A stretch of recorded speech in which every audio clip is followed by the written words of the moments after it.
wabarakatuh. Kami dari mata kuliah Pendidikan Pancasila kelas 21 dari kelompok 7. Di sini kami akan memperkenalkan diri. Mulai dari Dewi. Perkenalkan, saya Dewi Permatasari dari Fakultas Kesehatan Masyarakat, Prodi Kesehatan Masyarakat dengan NIM 2521 10 10 45. Saya Saskia Agustina dari Fakultas Kesehatan Masyarakat, Prodi Kesehatan Masyarakat dengan NIM 2521 10 10 46. Saya Yulia Rahman dari Fakultas Kesehatan Masyarakat, Prodi Kesehatan Masyarakat dengan NIM 2521 10 10 10 22. Saya Revalina Tahir Putri dari Fakultas Keperawatan, Program Studi Ilmu Keperawatan dengan NIM 2523 10 10 12 17. Perkenalkan, nama saya Aura Gita Ramadhani dari Fakultas Kesehatan Masyarakat, Prodi Kesehatan Masyarakat dengan NIM 2521 10 10 10 21. Assalamualaikum warahmatullahi wabarakatuh. Sebelumnya selamat siang Bapak dan terima kasih sudah menyempatkan waktunya untuk membantu pekerjaan tugas kami. Sebelumnya di sini perkenalkan kami mahasiswa dari Universitas Sumber dengan mata kuliah Umum Pancasila kelas 21. Di sini kami izin untuk mewawancara Bapak terkait kasus-kasus yang tergolong dari nilai-nilai Pancasila yang diterapkannya sebagai dasar negara Indonesia, terutama pada kasus yang baru-baru ini terjadi yaitu pada PP Tahunan. Nah, untuk pertanyaannya mungkin bisa. Kalau bahas tentang yang namanya negarawan Pancasila dan dikaitkan dengan masa sekarang, berarti orientasinya kita harus tahu dulu Pancasila itu sebagai dasar negara seperti apa. Karena kita harus paham. Satu, kalau orang Indonesia cuma hafal, susah terapinya. Dua, kalau orang Indonesia paham, betul-betul sempurna menjalankannya. Dengan yang pada terjadi akhir-akhir ini, itu membuktikan bahwasanya orang Indonesia sejauh ini hanya sudah paham, tapi bisa saja melaksanakannya tidak sempurna. Karena kalau tentang orang Indonesia cuma sekarang hafal, insya Allah semuanya hafal aja. Saya contohnya apa ya? Kalau nggak hafal berarti mungkin nggak lulus SD-nya ya. Terus kemudian bagaimana fenomena terjadi akhir-akhir ini? Contoh, misal ya, bentuk penilaiannya paling sederhana dari nilai Pancasila. Paling sederhana adalah misal kita ambil contoh sila kedua. Orientasi sila kedua kan kemanusiaan yang adil dan beradab. Konsep dasar dari kemanusiaan yang adil dan beradab berdasarkan nilai dalam tujuan Pancasila. Salah satunya yaitu kita harus memperlakukan orang lain itu selayaknya manusia pada umumnya. Jadi sesuai dengan akar dan martabatnya ini semuanya. Contoh ya, pernah coba lihat di salah satu misal ada satu komen. Oke, ada konten yang berkaitan dengan sebenarnya tidak menyinggung pada suku tertentu. Semisal kontennya berkaitan dengan beritanya berkaitan dengan semisal nih ada kasus tentang pencurian. Oke, pencuriannya yang dicuri itu besi. Pasti kalian bisa temukan salah satu komenan isinya adalah dasar Madura. Habis Madura pasti yang kedua Hama Jawa gitu ya. Pasti udah gitu ya. Itu udah menandakan bahwasanya banyak orang Indonesia itu tidak bisa menempatkan posisi selayaknya sama manusia pada umumnya. Kan harusnya kita begitu, ya, saling menghormati satu sama lain dalam implementasi sila kedua. Atau sudah nih contoh, kalian semua saat ini datangnya dari kota yang sama apa beda semua? Beda. Ya. Pas pertama kali masuk ke kuliah, apakah kalian mencoba untuk membentuk satu circle yang isinya ya udah nih, contoh ada Aura nih ya, Aura kan begitu bosok. Wah, saya akan berkumpul dengan anak bosok sendiri nih. Gitu ya, kan Jember mungkin kumpul sama Jember aja nih. Ya, itu bentuk paling sederhana ketika orang-orang mulai menempatkan posisi bahwasanya ya udah saya mau sendiri sesuai dengan latar saya dan saya akan mencoba merasa bahwasanya contoh nih paling gampang di sini ada yang dari datangnya SMA unggulan contohnya gitu ya, wah saya SMA nih gitu ya, saya akan menilai tim satu kelompok saya ini yang bukan sama seperti saya yang SMA berarti kualitas di bawah saya tuh kamu dari orang lain terus itu depannya. Paling sederhana adalah kalau semisal resiko berkepanjangan yang namanya nilai-nilai dalam Pancasila yang paling menakutkan itu berkaitan dengan sila ketiga pastinya. Oke ya, ketika seseorang tidak bisa menghormati orang lain, kemudian nanti merembet pada rasa persatuan yang mulai pecah, cinta tanah air juga sudah mulai hilang dan lain-lain, itu paling menakutkan. Contoh pada dasar, mumpung masih maba, mumpung masih maba semuanya, pasti konsep terangnya berinteraksi dengan mahasiswa sebelumnya pasti akan lebih banyak kendala. Mulai muncul rasa-rasa bahwasannya ya udah deh saya akan melakukan apa yang menurut saya paling benar, yang lainnya salah, itu juga paling berbahaya. Yang paling menekankan lagi, contohnya lagi ketika kalian menempuh mata pelajaran atau mata kuliah Pancasila. Dalam mata kuliah Pancasila sebenarnya kan ada diajarkan tentang makna-makna dasar dari Pancasila. Sebenarnya udah kita pelajari dari zaman kita SD sampai SMA. Cuman yang jadi masalah adalah anak-anak belajar kok nggak paham. Ya, contoh nggak pahamnya lagi. Muslim semua? Muslim. Ya, sekarang Mas Reza mau tanya. Ya, kan ada yang meninggal. Ya, ada yang ingin tahlil, ada yang nggak mau tahlil. Apakah boleh orang yang nggak mau tahlil itu dipaksa untuk tahlil? Enggak. Nah itu ya. Itu contoh poin dasar. Itu sudah menjadi di kualitas sehari-hari. Iya, ketika agama menjadi latar belakang harus melakukan sesuai dengan pandangan saya, ya itu sudah gampangnya sudah menilai itu dari nilai. Saran dari Mas Reza, nanti kalian coba lagi baca lagi literasi tentang apa sih tindakan-tindakan yang menggambarkan Pancasila. Oke, kalau berkaitan dengan kurangnya nilai-nilai Pancasila, biasanya kalau berkaitan dengan gotong royong pasti ada kaitannya. Karena mengingat bahwasanya di dalam sila 3 ada konsep kesatuan, dan di sila kelima, keadilan sosial bagi seluruh rakyat Indonesia, di salah satu butir itu menyebutkan bahwasanya konsep gotong royong, kerjasama dan kekeluargaan itu harus dilaksanakan di kehidupan sehari-hari. Kalau berkaitan dengan kejujuran, nah kalau kejujuran ini, semisal, apakah ada kejujuran yang kaitan dengan Pancasila dan lain-lain? Sebenarnya sih kejujuran bisa kembali ke baik pasar ya, bagi dirinya sendiri-sendiri. Jadi kalau sekiranya Mas ini nanti dampak berlanjutan atau dampak panjang dari ketika orang-orang memakai Pancasila dan Nkri, bisa saja dia. Ya, tapi kalau tentang kejujuran sejauh ini dalam tujuh Pancasila sepertinya Malaysia belum pernah dapetin ada kalimat orang Indonesia harus jujur gitu, itu belum pernah lihat sih kayaknya itu ya. Dan kalau orang Indonesia harus gotong royong, kekeluargaan itu ada. Nanti. Oke, kalau kalian ngasih penunjuk pandang bahwasanya korupsi itu merupakan salah satu bentuk penyelewengan dari Pancasila, kalau Mas Reza tanya baliknya, korupsi itu apa? Menurut saya itu mengambil sesuatu yang bukan hak miliknya. Oke, korupsi ngambil sesuatu bukan hak miliknya. Lalu apa bedanya korupsi dengan mencuri? Mungkin kalau mencuri hanya merugikan beberapa orang, tapi kalau korupsi itu lebih merugikan ke banyak orang. Yang diambil itu merupakan dana yang itu punyanya hak orang banyak. Nah, ini kita akan diskus sekarang. Kalau berkaitan dengan mengambil hak orang lain untuk kepentingan diri pribadi, kira-kira nih, tadi kita belajar tentang Pancasila ya, kalimat dasarnya. Kira-kira itu mencari istilah berapa menurut kalian? Ngambil hak orang lain buat kepentingan diri sendiri, sila berapa kiranya itu? 2. Nah, kalau ngomong tentang korupsi, di dalam butir-butir Pancasila ada satu poin. Kalimatnya kurang lebih seperti ini: tidak menggunakan hak milik pribadi atas dasar keperluan pribadi, tapi bisa merugikan lingkungan sekitar. Oke ya, salah satu butir di sila kelima.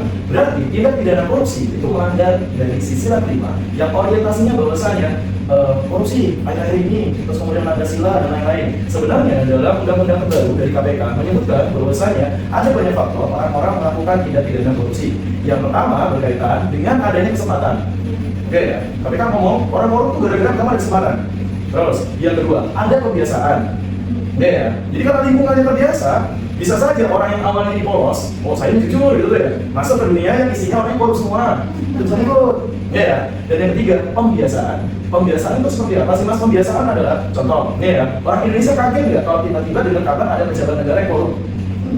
Kayak udah lah ya, biasa gitu ya. Indonesia kan kayak gitu. Nah ya, nah ini kata KPK. KPK ngomong bahwasanya adanya kesempatan, adanya kebiasaan, adanya pembiasaan menyebabkan seseorang ini itu tidak memiliki integritas. Dalam sudut pandang KPK berkaitan dengan aparatur sipil negara. Aparatur sipil negara itu punya 9 nilai integritas dengan dipegang dengan acuannya adalah Undang-Undang Dasar serta Pancasila itu sendiri. 9 nilai integritas itu sendiri berkaitan dengan banyak hal. Contoh yang pertama, dia harus jujur. Yang kedua, dia harus tanggung jawab, dia harus berani dan lain-lain. Berkaitan dengan korupsi berarti nilai kejujurannya itu menghilang. Mas, berarti di sini korupsi yang dilakukan oleh aparatur sipil negara atau pemerintah sekalipun, berarti nilai-nilai yang terkait di dalamnya yang terangkat apa saja? Berarti tidak hanya sila-sila Pancasila, tapi juga nilai-nilai integritas seorang ASN. Nah ya, lalu bagaimana POV kita sebagai anak muda nih melihat, Mas kalau banyak korupsi kayak gitu, yang kita gimana sih? Enggak ya, berarti bisa dimulai dari diri sendiri dulu. Oh ya, andai kata kalian tidak bisa menyerukan kepada lingkungan untuk oke stop korupsi, ya udah mau diri sendiri dulu. Tahu contoh bentuk korupsi paling sederhana yang biasa dilakukan sama anak-anak sesuai kalian? Tidak contek. Nah ya, apa lagi? Contoh? Pintar korupsi waktu. Contoh. Tadi bahasa sama sih bagi kita semua yang datang sebelum jam ke tempat kita. Nah ya, tadi kan saya lihat. Oke, kita jadinya apa? Bukan masalah 230 nih. Masa sudah atas 230. Kalau di depan siapa ada duluan ya? Nah, bahasa cek. Oke, kita time. Nah ya, dia langsung dimakan dan lain-lain. Contoh paling sederhana adalah korupsi waktu yang sedang sama kalian. Jadi kita tidak boleh atau kurang etis andai kata langsung kritisi pemerintah bahwasanya pemerintah tukang korupsi. Misalnya gitu ya, sedangkan kita sendiri tidak mempunyai dengan baik. Contoh, ada kasus lagi yang semua kalau adanya orang Indonesia menghujat suatu lembaga yang penuh korupsi. Nah ya, semisal pernah lihat nggak ada satu kasus, ada satu kecelakaan. Oke, kecelakaannya ini tuh truk membawa susu. Oke, truk membawa susu itu terguling. Jadi kan terguling. Lihat, yang dilakukan sama orang Indonesia pertama, orang Indonesia ya, rakyatnya ya, adalah menyelamatkan susunya. Menyelamatkan susunya biarkan anak jabatan bukan. Ya, dikonsumsi sendiri. Pasti bahasanya kok sayang nih sayang nanti buang.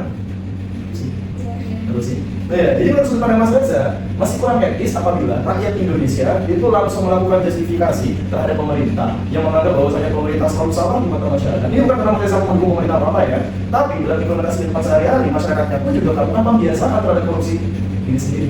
Kayak gitu. Lainnya boleh, monggo. Oke, jadi seperti tadi sebelumnya Mas Reza jelaskan ya.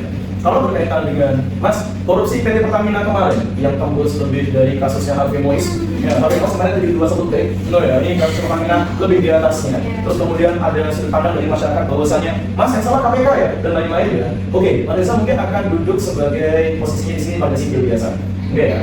Kita yang melihat, terutama Mas Reza pribadi yang melihat, ini subjektif ya. No ya, kegagalan KPK atau tidaknya itu bergantung dari bagaimana sistem yang ada di dalamnya, oke ya. Bisa tidaknya Pertamina melakukan tindak korupsi di dalamnya, entah dengan cara apapun dan bentuk apapun, itu berarti menandakan bahwasanya bukan langsung KPK-nya yang salah. Oke, berarti bisa saja sistem dalam si Pertamina-nya itu yang memulai. Tadi makanya saya bilang di awal, KPK ngomong orang korup ada 3 dasarnya: kesempatan, kebiasaan, dan pembiasaan. Kayak gitu. KPK ditempatkan pada posisi mereka yang nantinya bertugas untuk pertama mengantisipasi, yang kedua menghentikan, yang ketiga memperbaiki. Kasus yang terjadi pada PT Pertamina kemarin itu tahapan pertama mungkin sudah dilaksanakan sama KPK dengan mengantisipasi. Salah satunya dengan apa Mas? Mungkin saja kita nggak artinya masih pilih gitu ya. Mungkin saja KPK selalu mengadakan yang namanya audit terhadap kegiatan yang dilaksanakan oleh Pertamina, terutama dalam bidang distribusi. Kan yang kena kasus kemarin distribusinya ya dan produksi, ya. Di mana di dalam situ ada sistem. Pertamina tidak bisa bergerak sendiri. Pertamina harus bekerjasama dengan lembaga-lembaga negara lain, salah satunya dengan ya mungkin pemerintah dalam hal ini kementerian terkait, terus kemudian DPR, fraksi tertentu, oke ya. Di mana nanti di sana KPK akan selalu melihat, ngecek nih, oh ini aman nggak ya, dan lain-lain. Oke, yang kedua menghentikannya pas kapan Mas kemarin? Ketika mulai diadakan audit lebih mendalam, ternyata ditemukan yang bahwasannya PT Pertamina melakukan mega korupsi besar dan si KPK langsung menghentikan agar tidak langsung lagi. Nah, ya, kemudian yang ketiga, memperbaikinya dengan cara apa Mas? Sejauh ini pada saat Pak KPK ini melakukan tindakan apa selain penangkapan dan lain-lain, karena kasusnya hilang di permukaan, hilang ya. Boleh cek berita terbarunya ya seperti apa. Kasus PT Pertamina itu kemarin diselesaikannya seperti apa dan hasilnya seperti apa.